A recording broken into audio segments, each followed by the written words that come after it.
Hi naman, Besh. Kapag today's video nga ay natulog ako. At syempre may naalala pala ako ay magdirinis pala ako ngayon.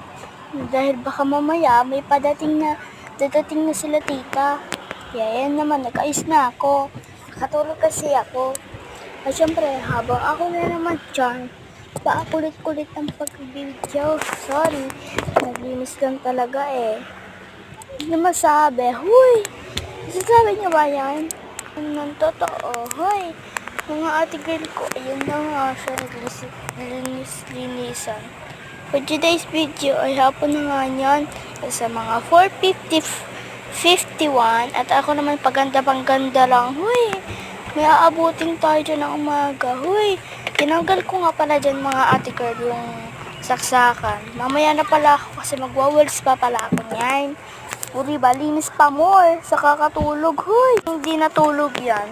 Video lang yan, hoy. Harap lang, charis. Ayun na nga mga beshi ko. Yan nga, abutin nyo pa yan ng ganyan.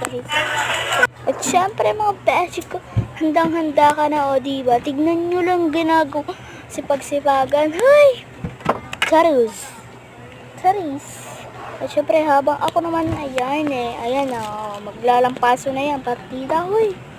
Tingnan nyo na nga, natapon nga yung tubig dyan. Pero ay okay na naman yan. Punasan ko naman na. Uy! Tingnan nyo na lang yung videos ko. Wala nga pala dyan juice. At syempre, juice ay tubig yan mga beshi.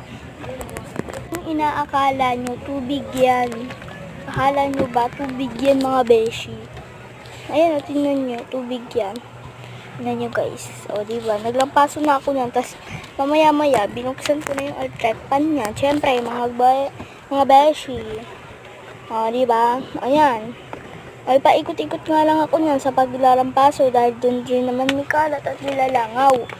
Pero pagpakita yung sobrang linis ang pag-aayos ko. Ayan na nga, binuksan ko na nga yung electric pan para mapahingaan.